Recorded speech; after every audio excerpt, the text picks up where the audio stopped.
नमस्कार मित्रों, मैं Praveena Yadav, assistant professor political science. मेरे इस यूट्यूब चैनल पर आप सभी का स्वागत है। आज का जो हमारा लेक्चर है उसमें हम बीए पार्ट 3 में पाश्चात्य राजनीतिक विचारक पढ़ रहे हैं, जिसमें हम फर्स्ट यूनिट कंप्लीट कर चुके हैं। सेकंड यूनिट हमारी सेकंड यूनिट चल रही है हमारी, जिसमें हम मैकियावेली पढ़ चुके हैं, हॉब्स पढ़ रहे हैं। इससे पहले के जो लेक्चर थे उसमें हमने हॉब्स का परिचय और हॉब्स के मानव स्वभाव संबंधी विचारों को देखा था। उसी श्रृंखला को आगे बढ़ाते हुए आज हम हॉब्स की प्राकृतिक अवस्था संबंधी विचारों को देखेंगे।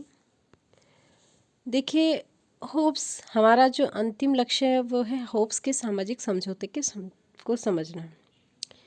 और हॉब्स का सामाजिक समझौता समझने से पहले हमें उसके मानव स्वभाव संबंधी और प्राकृतिक अवस्था संबंधी विचारों को समझना होगा, क्योंकि हॉब्स का जो सामाजिक समझौता है वो उसके इन्हीं विचारों के ऊपर निर्भर है, इन्हीं विचारों पर टिका हुआ है। क्योंकि हॉब्स ने जिस प्रकार के मानव स्वभाव की कल्पना की और उसके आधार पर जैसे प्राकृतिक अवस्था की कल्पना की, उसी के आधार पर उसने सामाजिक समझौते का निर्माण किया।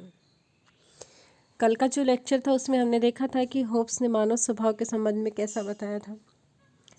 मानव का जो स्वभाव था पूर्णतः आत्मकेंद्रित, पूर्णतः स्वार्थी, एकाकी जीवन व्यतीत करता था, भय से ग्रस्त रहता था, अपने स्वार्थ पूर्ति में, इच्छाओं की पूर्ति में लीन रहता था सदैव।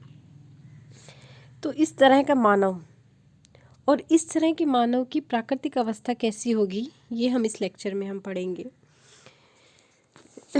चलिए शुरू करते हैं। हॉब्स के राज्य की उत्पत्ति से पहले की स्थिति को, हॉब्स जो था उसने राज्य की उत्पत्ति से पहले की स्थिति को प्राकृतिक अवस्था का नाम दिया है। उसने मानव स्वभाव के चित्रण के सिलसिले में मनुष्य को पूर्णतः स्वार्थी, अहमवादी, संघर्षमय तथा इच्छाओं की पूर्ति में लीन बताया, और इसी के परिणाम स्वरूप उसने प्राकृतिक अवस्था की कल्पना की। हॉब्स के अनुसार प्राकृतिक अवस्था सदैव सतत युद्ध की अवस्था थी। निरंतर व्यक्ति जो थे एक दूसरे से युद्धरत थे, संघर्षरत थे, और प्रत्येक जो व्यक्ति था वो अपनी स्वार्थ प्रवृत्ति से प्रेरित होकर एक दूसरे से युद्ध करता रहता था। राज्य से पूर्व मनुष्य के किसी सामाजिक जीवन की कल्पना हॉब्स ने नहीं की है। इसलिए सामाजिक नैतिकता से मुक्त व्यक्ति पशुता से ऊपर कैसे उठ सकता है। यानी जिसमें सामाजिक नैतिकता का गुण नहीं है उसमें पशुत्व का गुण जरूर पाया जाएगा, यानी पूर्णतः पशुत्व का उसमें गुण पाया जाता था। हॉब्स के द्वारा जो वर्णित प्राकृतिक अवस्था है वो पूर्णतः अराजकता की अवस्था थी। यह अवस्था राज्य और उसकी बल शक्ति की उत्पत्ति से पूर्व की थी। राज्य की उत्पत्ति से पूर्व की अवस्था है। जिसकी लाठी उसकी भैंस वाला सिद्धांत इसमें लागू होता था, यानी जो सर्वाधिक शक्तिशाली होता था वो दूसरे को, जो शक्तिहीन था, निर्बल था, उसका अत्याचार करता था। मनुष्य जो चाहता था करता था, जिसे चाहता था मार डालता था, जीवन में अकेला था, निरंतर भय और असुरक्षा से ग्रस्त था, शक्तिशाली निर्बल व्यक्तियों के अधिकारों को हड़प लेते थे, सर्वत्र शक्ति, धोखाधड़ी, इन चीज़ों का बोलबाला था। किसी भी प्रकार की उचित अनुचित, न्याय अन्याय, धर्म अधर्म का कोई विचार नहीं था। हॉब्स के शब्दों में हॉब्स एक महत्वपूर्ण कथन दिया है कि जब तक समस्त मानवों के ऊपर एक सामूहिक सत्ता नहीं रहती तब तक कोई कानून नहीं होता, और जहाँ कोई कानून नहीं होता वहाँ कोई न्याय नहीं रहता, और जहाँ न्याय नहीं रहता वहाँ उचित अनुचित, न्याय अन्याय जैसी कोई धारणा का अस्तित्व नहीं रहता। यानी सभी व्यक्तियों के ऊपर किसी न किसी सामूहिक सत्ता का रहना आवश्यक है। सामूहिक सत्ता होगी तभी कोई कानून हो सकता है, और जब कानून होगा तभी न्याय अन्याय, उचित अनुचित की धारणा विकसित हो सकती है। चूँकि प्राकृतिक अवस्था में ऐसी कोई सामूहिक सत्ता नहीं थी, इसलिए प्राकृतिक अवस्थाओं में ये इस तरह की धारणाएं भी नहीं थी। होब्स के अनुसार प्राकृतिक दशा में उद्योग या कला कौशल का किसी भी प्रकार का कोई विकास नहीं हुआ था, क्योंकि मनुष्य को इस प्रकार का कोई भरोसा ही नहीं था कि वो यदि मेहनत करेंगे और किसी लाभ को कमाना चाहेंगे तो उसका उपभोग भी कर पाएंगे अथवा नहीं। ऐसी कोई विश्वास की स्थिति नहीं थी।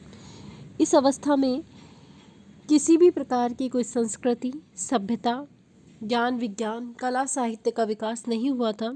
मनुष्य सदा भय और मृत्यु की आशंका से भयभीत रहता था। होब्स के अनुसार प्राकृतिक अवस्था में मनुष्य का जीवन एकाकी, निर्धन, कुत्सित, पशुतुल्य और छोटा होता है। वह एकाकी इसलिए होता है क्योंकि इस दशा में कोई किसी का अभिभावक, कोई किसी का मित्र, कोई किसी का रक्षक नहीं होता, क्योंकि सब एक दूसरे के क्या होते हैं? शत्रु होते हैं। वाणिज्य, कला, व्यवसाय, उद्योग धंधों का विकास नहीं होता, इसलिए निरंतर उसके जीवन में क्या रहता है? निर्धनता का साम्राज्य होता है। कुत्सित इसलिए होता है क्योंकि युद्ध, मार काट, हिंसा और हत्या का बोलबाला रहता है। पशुतुल्य उसका जीवन इसलिए रहता है क्योंकि मनुष्य आपस में जंगली पशुओं जैसा व्यवहार करते हैं। और छोटा जीवन इसलिए होता है क्योंकि किसी भी क्षण कोई भी शक्तिशाली व्यक्ति किसी दूसरे के जीवन का अंत कर सकता है। संक्षेप में यदि हम कहें तो प्राकृतिक अवस्था सबके लिए युद्ध की अवस्था थी, संघर्ष की अवस्था थी। मनुष्य इस अवस्था में नर, पशु और रक्त पिपासु थे। शत्रुओं का दमन करने, शक्ति बढ़ाने और यश प्राप्त करने जैसा कोई उनमें वो नहीं था।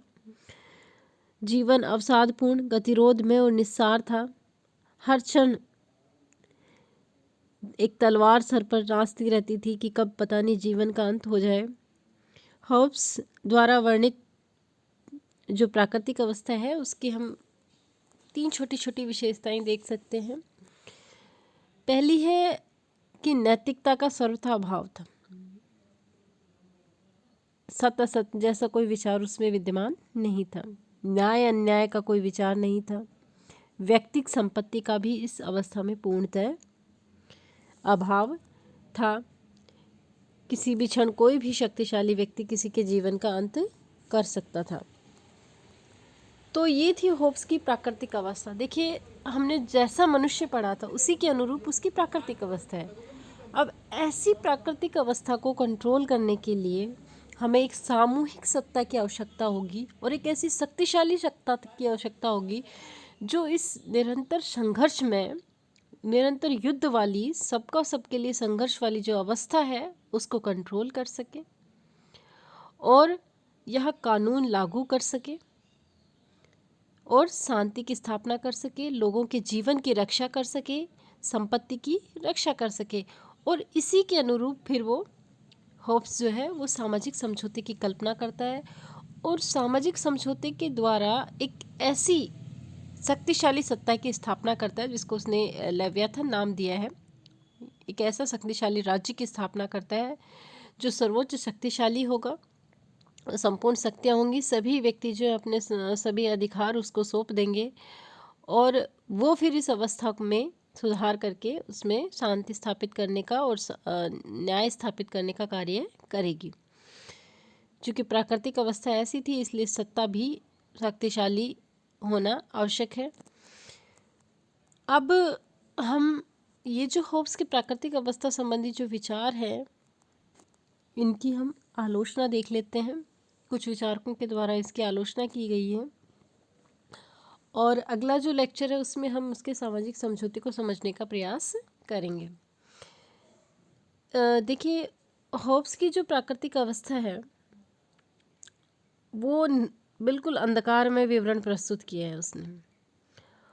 और होब्स की जो प्राकृतिक अवस्था है उसकी ऐतिहासिकता को लेकर भी भ्रम उत्पन्न होता है, क्योंकि होब्स ने प्राकृतिक अवस्था के अस्तित्व जो बताया है उसका कोई ऐतिहासिक प्रमाण हमें नहीं मिलता है। कोई इस तरह की प्राकृतिक अवस्था थी, ऐसा कोई ऐतिहासिक पुष्टि नहीं होती है। वाहन ने तो इसके संबंध में कहा भी है कि प्राकृतिक अवस्था का कहीं अस्तित्व भी था, ऐतिहासिक आधार से इसे सिद्ध करना बिल्कुल ही शून्य है, यानी ऐतिहासिक आधार पर हम इसको शुद्ध सिद्ध नहीं कर सकते। होब्स जो है वो प्राकृतिक अवस्था की यथार्थता में विश्वास करता है, लेकिन इसकी ऐतिहासिकता पर जोर नहीं देता, यानी ऐतिहासिकता के आधार पर इसको सिद्ध करने का प्रयास नहीं करता। और एक स्थान पर तो उसने खुद ने ही कहा है, स्वयं ने ही कहा है कि कोई समय ऐसा नहीं था जब मनुष्य एक दूसरे के साथ युद्ध की स्थिति में न रहा हो। वास्तविकता तो ये है कि होब्स का जो प्राकृतिक अवस्था का जो चित्रण है, जो विश्लेषण है, वो उसका प्रयोजन केवल यहाँ तक था कि वो सामाजिक समझौते की व्याख्या कर सकें। बाकी ऐतिहासिक उसका कोई प्रमाण हमें प्राप्त नहीं होता है, इतिहास से उसका कोई संबंध नहीं है, इसलिए प्राकृतिक अवस्था उसकी जो है वो आलोचकों के द्वारा उसकी आलोचना की जाती है। दूसरा, उसने प्राकृतिक अवस्था में मनुष्य का जो स्वभाव चित्रित किया है कि मनुष्य में एक दूसरे के प्रति अविश्वास, घृणा की स्थिति थी, तो इसके आधार पर भी आलोचकों के द्वारा आलोचना की जाती है कि मानव में केवल नकारात्मक पक्ष ही नहीं होता, केवल उसमें घृणा, युद्ध की स्थिति, संघर्ष और भय और स्वार्थ ही नहीं होते, उसमें कुछ अच्छाइयाँ भी होती हैं, और उन जो अच्छाइयाँ हैं उनकी होब्स ने पूर्णतः उपेक्षा की है अपनी प्राकृतिक अवस्था की कल्पना करते समय, मानव के स्वभाव की कल्पना करते समय, व्याख्या करते समय। अगली इसकी आलोचना की जाती है कि होब्स ने प्राकृतिक अवस्था को सबका सबके लिए संघर्ष की स्थिति बताया और कहता है कि समाज के लिए एक ऐसी सर्वोपरि शक्ति की आवश्यकता है, एक शक्तिशाली शक्ति की आवश्यकता है जो उस प्राकृतिक अवस्था में कंट्रोल कर सके, समाज की स्थिति वहाँ पर पैदा कर सके, वहाँ समाज बना सके और समाज से राज्य की स्थिति उत्पन्न कर सके। जबकि उसका यदि हम देखें तो हम जब आगे पढ़ेंगे लॉक का और रूसो का, तो उनकी जो प्राकृतिक अवस्था की कल्पना है, उन्होंने माना है कि मनुष्य स्वभाव से सामाजिक प्राणी है और प्राकृतिक अवस्था में भी एक समाज व्याप्त, जिसकी होब्स ने पूर्णतः उपेक्षा कर दी है। तो इन आधारों पर होब्स की जो प्राकृतिक अवस्था है उसकी आलोचना की जाती है, और चूँकि प्रत्येक जो विचारक होता है उसके जो विचार होते हैं उसमें कुछ कमियां होती हैं, लेकिन हम उसे पूर्णतः गलत नहीं ठहरा सकते, और जो प्रथम विचारक होता है वो अगले जो विचारक होते हैं उनके लिए वो एक मार्गदर्शक के रूप में सिद्ध होता है। और इसी तरह होब्स जो था, होब्स के जो विचार थे वो सामाजिक समझौते के संबंध में आगे के जो विचारक रहे हैं, लॉक और रूसो, उनके लिए मार्गदर्शक के रूप में रहे हैं। तो कहीं ना कहीं उनका जो विश्लेषण है वो पूर्णतः हम गलत नहीं ठहरा सकते, कुछ हद तक सही है। यद्यपि उनका ये विश्लेषण है उसको पूर्णतः सही नहीं ठहराया जा सकता, लेकिन फिर भी उसमें उसकी अपनी कुछ विशेषताएं हैं जिनके आधार पर होब्स ने प्राकृतिक अवस्था और सामाजिक समझौते का चित्रण किया है, और जिसका सामाजिक समझौते इसी के अनुरूप जो हमें और उसकी पुष्टि के लिए उसने हालांकि कुछ उदाहरण भी प्रस्तुत किए हैं। होब्स ने अपना जो प्राकृतिक अवस्था उसकी पुष्टि के लिए कुछ उदाहरण दिए हैं। जैसे उसने कहा है कि इंग्लैंड के गृह युद्ध के संबंध में उसने कहा है कि इंग्लैंड के गृह युद्ध से भी प्राकृतिक अवस्था की पुष्टि की जा सकती है। राजसत्ता के दुर्बल होने के कारण बर्बरता, उस समय जब इंग्लैंड में गृह युद्ध था तो उस समय राजसत्ता कमज़ोर हो गई थी, राजतंत्र कमज़ोर हो गया, तो ऐसी स्थिति में निरंतर बर्बरता का वातावरण था, और होब्स का इस स्थिति से विश्वास हो गया था कि यदि संप्रभुत्ता नहीं है तो संप्रभुत्ता के अभाव में मनुष्य की जो स्थिति है वो अत्यंत दयनीय और भयंकर हो जाती है, और ऐसा ही उसने प्राकृतिक अवस्था के बारे में बताया। अंतर्राष्ट्रीय क्षेत्र के आधार पर भी उसने सिद्ध करने की कोशिश की। अंतर्राष्ट्रीय क्षेत्र में भी उसने बताया कि राष्ट्रों का जो परस्पर व्यवहार है उसके आधार पर भी हम देख सकते हैं कि कोई भी राज्य जो शक्तिशाली राज्य है वो जो निर्बल राज्य है उनको अपने अधीन करने की, अपने राज्यों में मिलाने की कोशिश करता है और इसके लिए युद्ध इत्यादि का वो सहारा लेता है। और जो छोटे राज्य होते हैं उनमें निरंतर भय और अविश्वास का वातावरण रहता है। तो इस आधार पर भी उसने ये सिद्ध करने का कोशिश किया है कि भाई शक्तिशाली जो है वो निर्बलों को अपने अधीन करने का प्रयास करते हैं। तो कुछ उसने उदाहरण दिए हैं जिनके आधार पर उसने अपनी प्राकृतिक अवस्था की पुष्टि करने का प्रयास किया है। अगला जो लेक्चर उसमें हम इसके सामाजिक समझौते को पढ़ेंगे। धन्यवाद।